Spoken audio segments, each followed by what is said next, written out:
Welcome to Applying Google Earth Pro to Genealogy. The first thing I want to show you is some basic navigation. Over to the left, this is where you're going to see all of the main parts where you're going to control Google Earth Pro. Oh, I should mention Google Earth Pro is free, but you do have to download it to your computer. But it's free, so you don't have to worry about it. The first area for navigation is the top left. There's a search box, and that is where you can go to a particular location on Google Earth Pro. So one of the things that genealogists use this for is obviously to see their ancestors' homeland. So I'm going to just show an example. One of the places that Italian immigrants came to Buffalo from, a large number of people came from a place called Valdomo, Italy, and it's in Sicily, the Palermo area. So you just put the place you want to go to in the box and then click search, and Google Earth will zoom down to that location. We have articles in our scrapbooks that said almost the whole town of Valdomo in like the late 1800s, early 1900s came to the Buffalo area. So here we can see the city from afar. But if you want to go down and browse around the streets, what you do is over to the right, it fades out. But if you hover over to the top right, you can see some navigation controls. And right in the middle there, there's a little orange guy. So all you have to do is click on that orange figure and put it down to the location you might want to see in that town that you went to. And then it'll just zoom it down.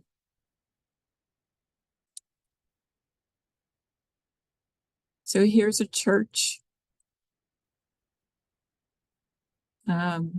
This kind of seems like the hub of the town, and you can use these arrows to move in a particular direction. So you just click that arrow, whichever direction you want to go,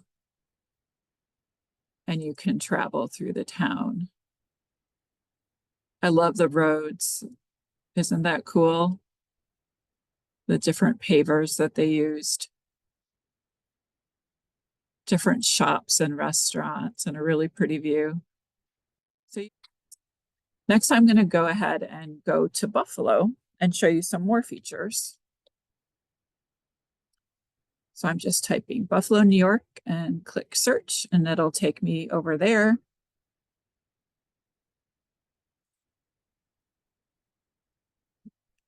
So the next area is the layers panel, which is down towards the bottom left. And that's where you can put on, you can show different features. So for example, one of them, you can see borders and labels, and you can see how this border came up. I'm just going to zoom out, and I can use just my little roller on my mouse to zoom out. Let's see. Sometimes you have to wait a little bit for it to do what it has to do, but now you can see there's the borders for the different states. And you can take that off if you don't like it. You can click on places, and when you're closer zoomed in, you'll see things like restaurants and maybe some neighborhoods pop up. So you can see here's some different restaurants. It's a lot, you know, just like when you look at Google Maps when you're traveling. So I'm going to take the places off. You can see those disappear. You can also see if people uploaded photos. You can click on photos. And these are kind of hard to see. Sometimes you have to zoom out a little bit. And I wish I could make this bigger for you, but I can't. Let's see those little circles there? If you click it, then someone might have put some content there. And we're going to learn how to add content in this class. Another thing that you can do you can see the buildings here look kind of flat. So what you can do is if you click on 3D buildings, it'll pop them out. So you really get more of an idea of the size of those buildings.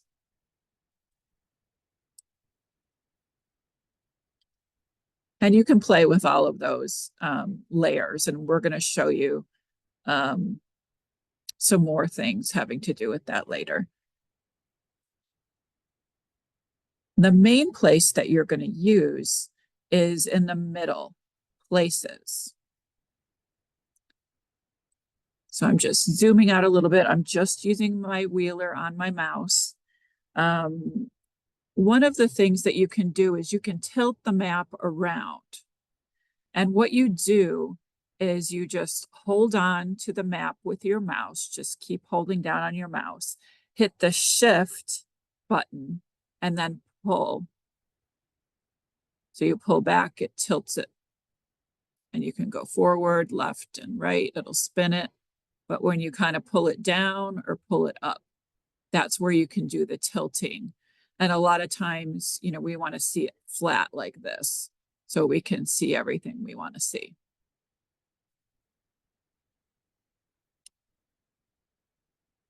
We're going to start out by, I am going to show you how to place markers on the map.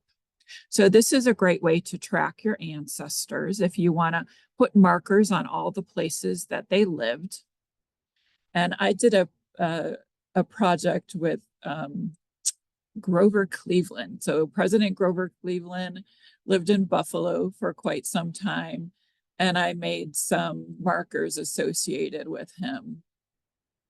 Let's see here. So you can see that they popped up. What I did is all of the places that have little houses, that's where places he lived. And then can you see I made a little Grover Cleveland face? You can personalize the markers that are used. So you could put pictures of your ancestors there. So what you want to do to place a marker is this area you're going to use a lot too is towards the top. You can see a number of little buttons. And so the far left, you see one that is yellow. It's a yellow place mark. It just looks like a little pin, push pin that you put on a bulletin board. And you can just take it and drag it wherever you want it to be. So there's a place mark. You just click it and then click on the map and it'll put that. Let me do that again. So I'm going to click the button and wherever you had just clicked, it will put it there. And then to personalize, you can see this box opened up, new place mark. So you could name it whatever you want. So I'm just putting Cleveland example. And if you don't like this particular button, you could go to style and color.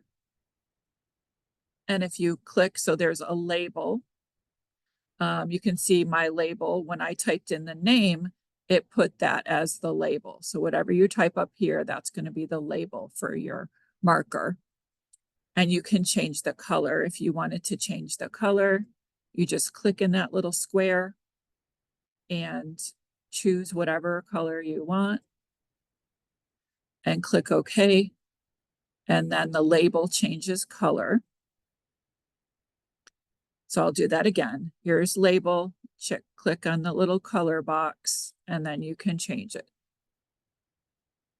You can choose from one of these boxes, or you can, over here with this big sort of spectrum of colors, you can choose one of those, click all around. You can put in your own code if you know the HTML code for a particular color you want to use. To change the color of the marker, it's the icon there. Click color for the icon, and you can make it whatever you'd like it to be.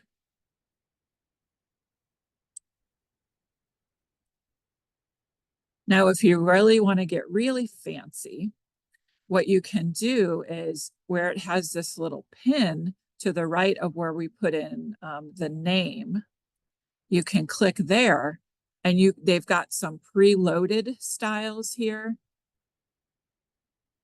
So you could, I mean, home is a little house is a logical one to use, but maybe you like this style marker a little bit better. You could do that. If you want to make it a bigger marker, you can see how it's got scale 1.1 there. You can make it really big if you want to, just keep doing that. You can change it, so change the opacity so it's kind of see-through if you wanted to do that. And then if you wanted to add a photo, you can click down here, add custom icon, and then browse on your computer and find an image.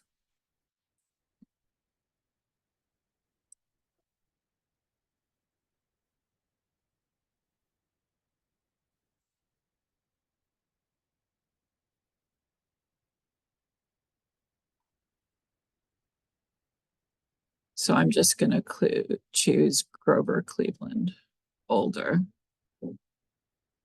And there he is down here.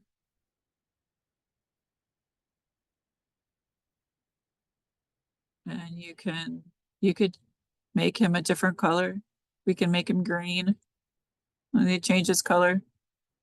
And make it smaller if that's too big.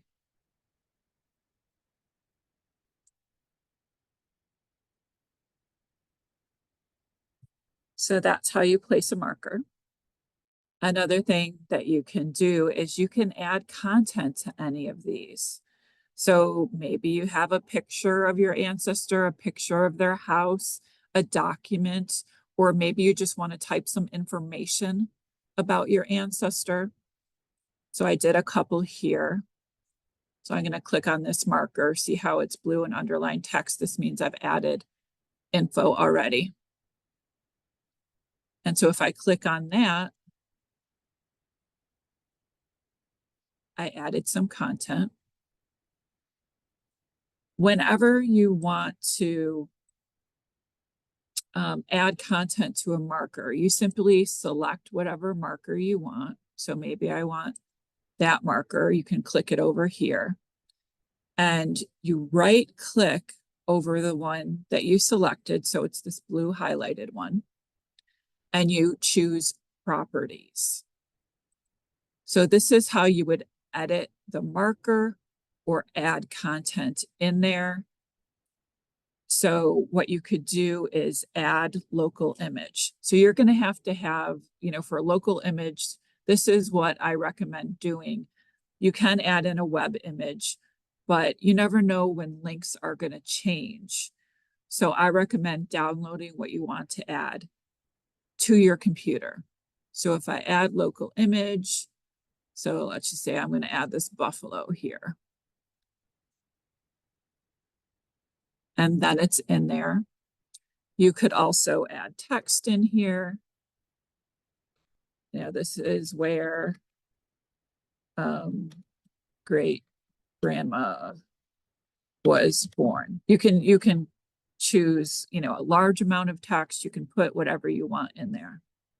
And then when you're done, you just click OK. So then you can just click on that marker to see that information. So just to show that one more time, what the different things that I'm going to show you that we're working with, whenever you want to change something about what you did, you right click on that item and go to properties. And that's how you always change something about what it is that you want to do.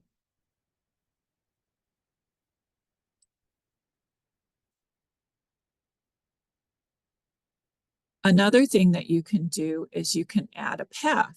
So maybe you want to put connections to a place where your ancestor lived, to a place where your ancestor went to work. So that I created this path here. And what you do to create the path is up towards the top of the screen. It's an icon again. It is this, it kind of almost looks like a constellation, but if you hover over it, you'll see it says add path. So you just click that. And you have to keep this window open. It's kind of annoying to have the window open, but you need to have that open. So if I wanted to create a path from here to here, you just click and you can keep clicking. See how it's putting the little boxes? Or you can do longer paths if you want to. When you're turning corners, it's kind of nice to have a shorter path. And like you could go around the corner.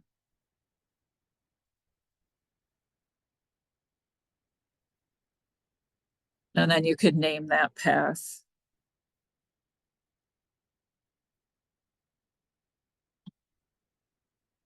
Just like we did the marker.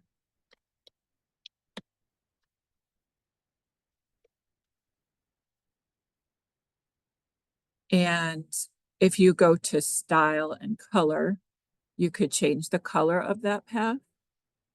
So we can make it this color, orange, and then you can change the width.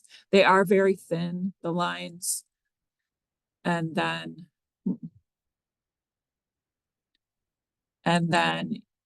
so it's nice to have a little thickness to them. And when you make a path, you can see the distance. If you click on the tab that says measurements, so it's 0.1 miles, for that path. And then when you're done, you can just click OK.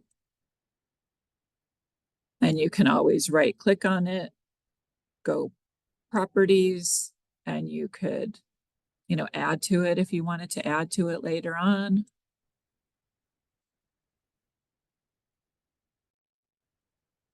The next thing I wanted to show you is you can do map overlays. So I did some map overlays. And when you're working with this, you start, creating a lot of different pins.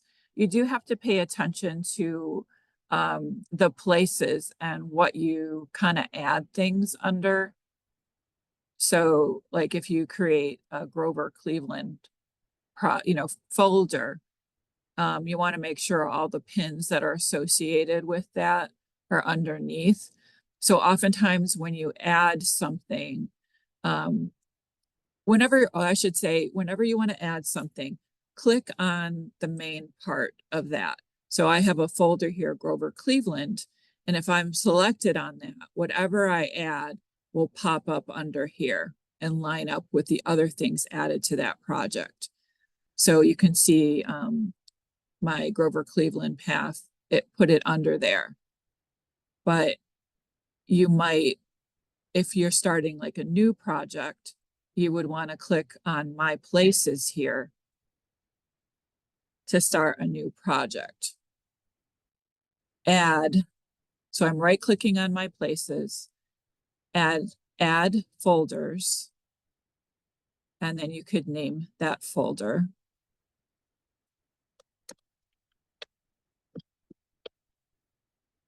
And just click OK.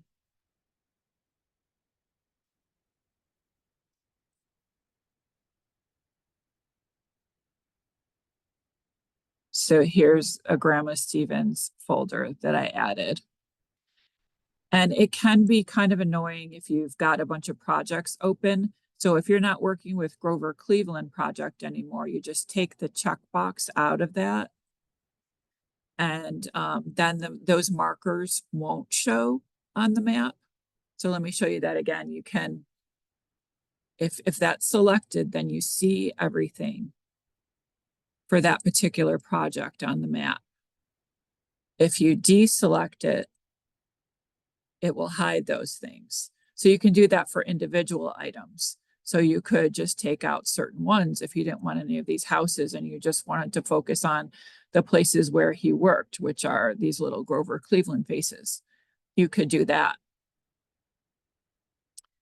And if you want them all not to show, just deselect that. And then you can click on these arrows to minimize those things so it doesn't look cluttered. So it's just these little arrows here to open or close those. So I want to look at Buffalo's neighborhoods. And this is going to show you how we do map overlays. So I think this is one of the coolest things that you can do with Google Earth is do map overlays. It's not as easy as you would think, but it's fun to do.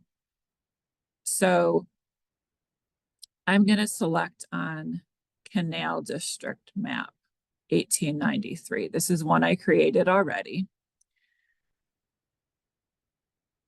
And if I select it and then click it, it will zoom down. So I just double clicked on Canal District map and here we go. It zooms it down. So I already had this one set up. So this is one of our cool maps. This is the Canal District, but it's also a red light district. And what we did with this map is let me turn it here. We have the map itself, and then we did overlays, how it shows all the buildings. Here, it's an overlay with a Sanborn map, and that's just something that we did and put together as a project. So then I added the map to Google Earth. And if you want to add a new map, what you do is up here, add image overlay. So you want to have whatever map that you want to overlay. You want to have that already saved to your computer. And in your handouts, I have some good map sources for the Buffalo area and in general, some good map sources. And then you just simply click browse and you can choose whatever. It has to be an image. It won't do PDF files. It has to be an image file. So let's just say I'm going to choose this one here, seawall strip. And it just places it right there on your map. And you can change the map name.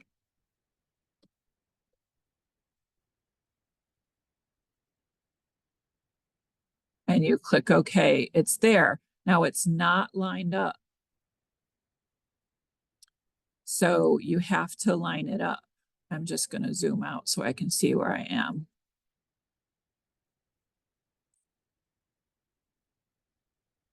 So if you want to edit this and get it lined up, you can again right click on whatever you named it. So I named it Seawall Strip 1. Go to Properties, and then you can move it around. So to move it, you want to pull on this middle part. And this is the area where it is. To rotate it, it's this little diamond thing. Just gonna zoom in a bit here. And how you line it up is by the opacity.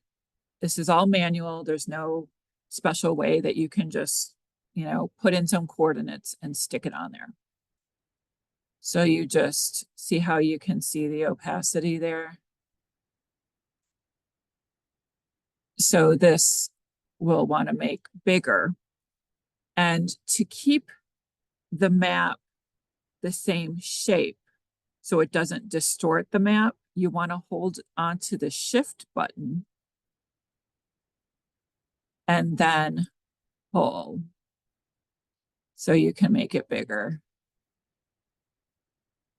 And then you just kind of play with the opacity. Okay, how big do I need to make it? I may need to make it a lot bigger. And then you play with the opacity. And it's good, you know, you want to use major landmarks here. So we're using the Buffalo River as the landmark to kind of gauge that. And I'm just going to turn up the opacity again. I'm going to make it bigger. I'm holding down the shift and pulling so it scales correctly. And then I'm going to rotate it a little bit.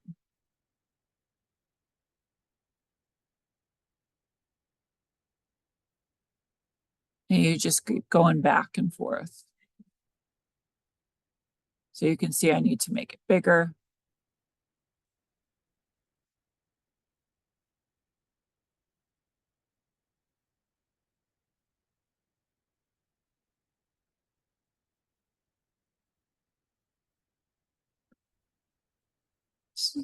Getting there. And then I'll start paying attention to a little bit of the finer detail. And I'm just playing with the opacity. You can resize these boxes. I know it's annoying. You do have to leave that open, the property box.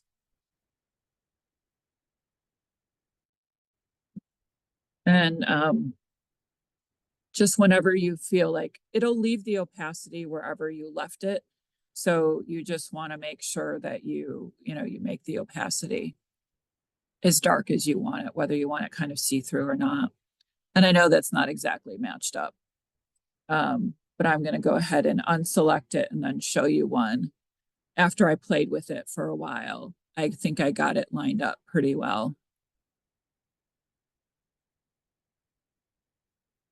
So I'm going to right click and do the properties, and you can see that one's lined up pretty well.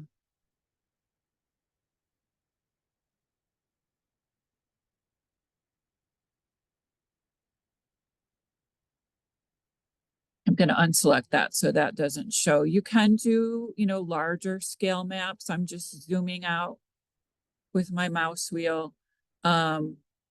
Sometimes when you do larger scale maps, it's nice down in the layers that you put on the borders and labels.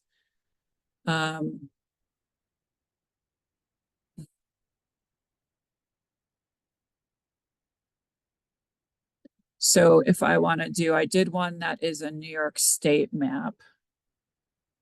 So I did a map that we have of the Iroquois territory. So there it is there. So it can be nice to have those borders on if you do want to do a state map. And sometimes you will see that whether borders changed or maybe a map wasn't quite drawn exactly right, or maybe erosion of certain land, especially near a waterway, you might see some slight differences. That's kind of the trouble I had with the Iroquois map here. You can see the border that the map put on, and it doesn't quite, the borders from Google Earth here, and it doesn't quite line up. You can see it's a little off. I played with it a lot. I tried to take into consideration the lake here and the lake here, but it's not exactly lining up with the borders that Google Earth put on it, but it's pretty close. Another great thing with doing the maps is that you could plot your ancestors' land.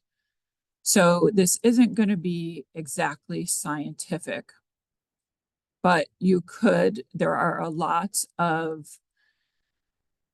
atlases out there, and that's in one of your handouts where to find some atlases for property ownership. There are some for Buffalo and Erie County, and you could take one of those property atlases. So I did one for Grand Island. I just clicked over here on Grand Island, and I'm going to double click on it, and it'll zoom in.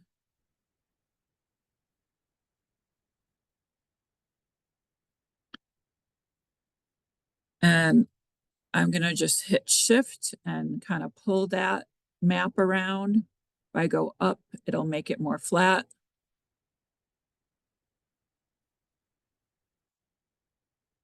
You can zoom in.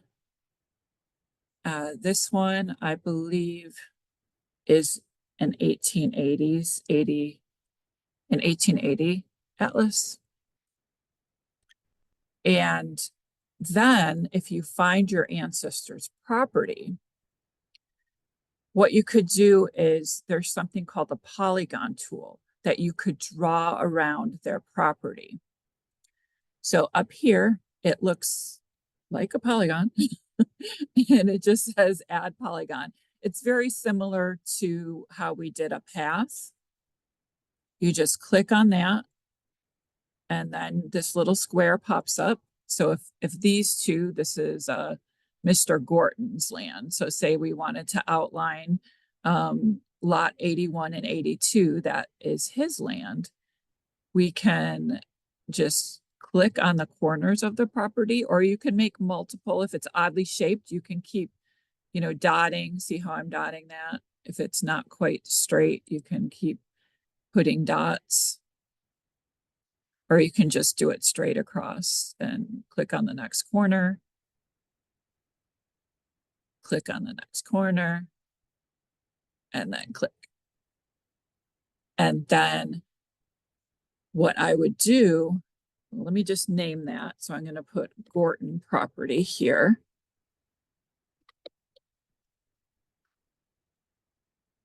And click OK. And then what you can do is click the Grand Island map here, and it will take away the map. So you're deselecting that. And then it leaves the polygon. So then you've got a square and you know approximately where their property was. Of course, this depends on how accurate we can be in lining up the Grand Island map and how accurate those property maps are. But at least you get an idea. This is my ancestors' land.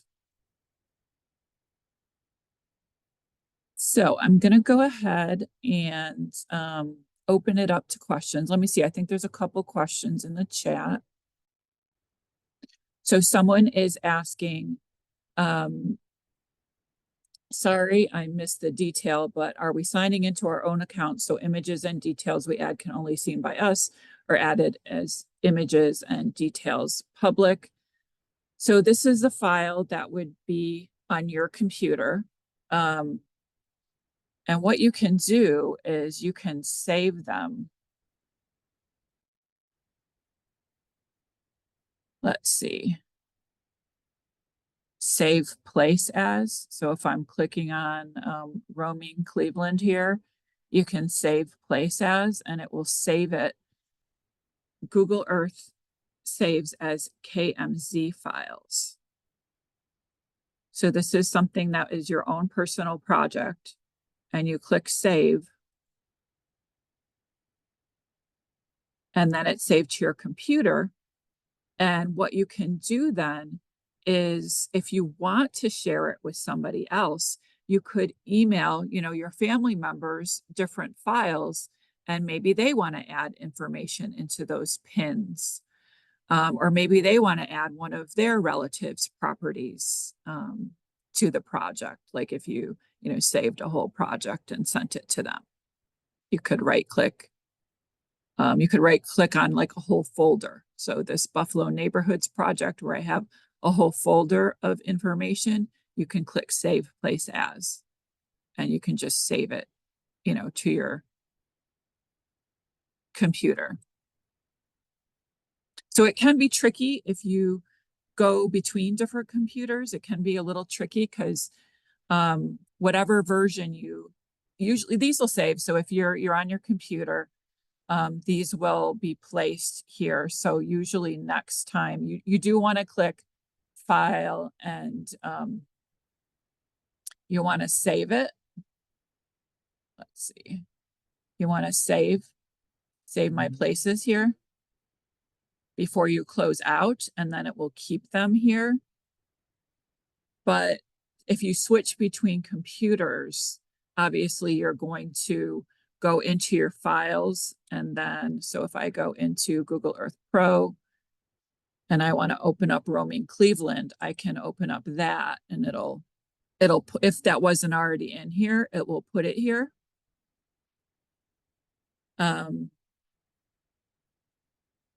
But sometimes you do some work. So say then I work on this computer and I add some stuff. You'll need to upload the most recent version to your other computer if you go to different computers, which is like for this class, I was going between different computers in the library to do. So I had to remember to upload the most recent version. And then if you've got older versions here of something, you can, delete. If you right click on something, you could delete it if you want to delete an older version. Let me see. I think we've got another question here. Is Google Maps similar? I've done some Google Map projects and things before. This is a little different. I don't know if that you can do any kind of map overlays in Google Maps. I haven't used it for that purpose, just for standard Google Maps. I've done projects where you can definitely create a project, like you could make a spreadsheet on Google Maps of different locations. And then you can upload those to Google Maps and have different places with some data on the pins. I know you can do that, but I'm not as experienced with doing projects on just normal Google Maps or normal Google Earth. I've not played with those. My training is on the Google Earth Pro. So what if the referencing location no longer exists, such as when Elk Street was changed to South Park? Hopefully there's something in that neighborhood that's the same. Or, it doesn't really matter the street name. If it looks the same, even though it's a different name, you could always put a note to that. So if I think this map is off or whatever, for whatever reason, you could put in the description, just like we added to a pin, you could put, let's see, oops, let me just click in there here. Elk Street was changed to South Park. So let's say, for example, in 1902 or whatever it was. So someone is asking, how is, let's see. Is saving a historic map from a site as simple as clicking save image from a website? Yes. So let's see, New York. So this is one of the sites I recommend, New York Public Library.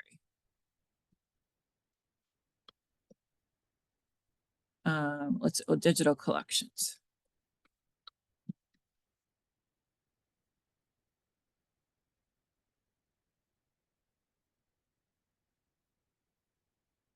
So I'm going to put, let's see, Hamburg, New York. I like New York Public Library's digital collections. Let me put map in there. Okay.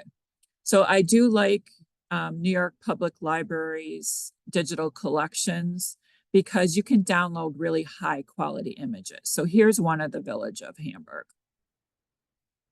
And see over here, it's got different sizes that you can download.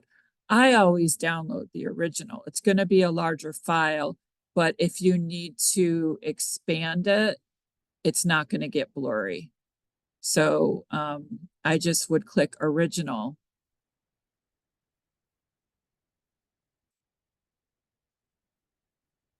And it's going to open it up in this other tab.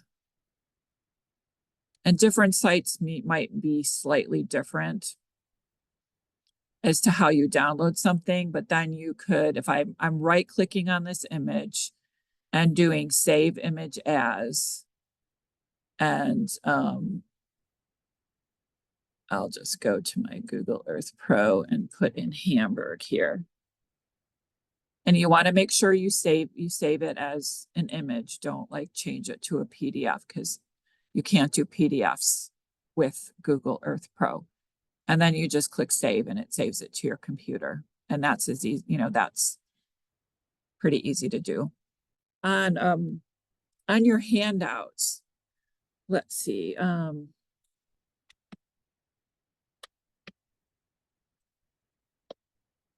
There's USGS topographic maps.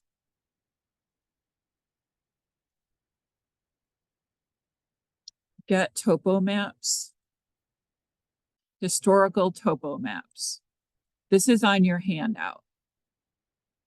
I just wasn't sure if we'd have time for this or not. So this is pretty cool. You can get different topo maps from 1880 up to modern day. So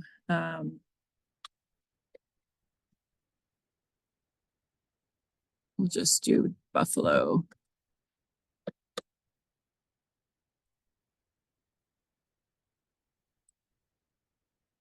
And you can see there's various maps here.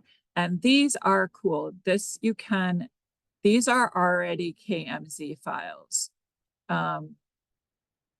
So you can, if you click that, you can download it in various formats. So if I want that 1894, it's got it as a KMZ file, which is the files that are saved in Google Earth Pro. So it downloaded it here. And then if we go back into Google Earth, and if I add in a map, just like before, you click add image overlay. I'm going to go to my downloads here.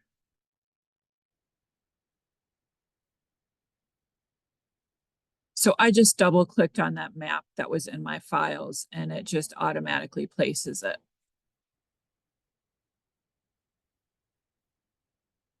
So that is one thing that you can do. It doesn't have the property owner names on it, but it's got the older map and they look pretty cool. So if you wanted to show multiple maps, you would just, put them all in a folder for your one ancestor, and then you can turn on and turn off the various maps. And, you could name them each by year and just, show them all like in layers. Like you can kind of see these maps popping up here.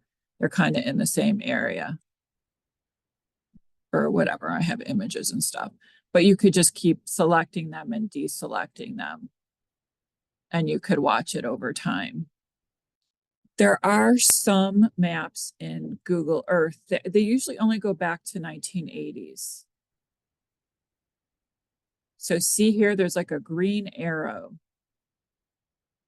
So if you click that, there's a little slider here.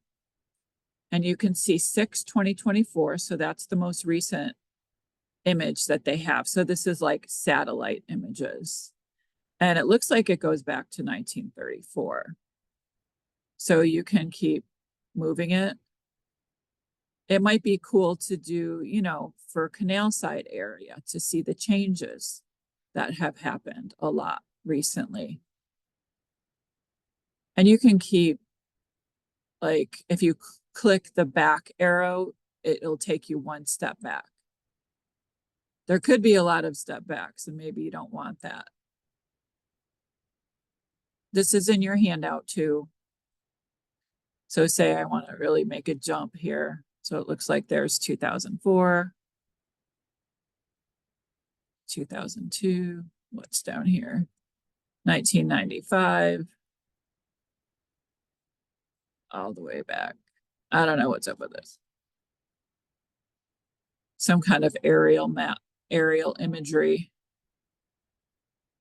Or maybe it's lying and I don't know. So there's a little bit of that built in.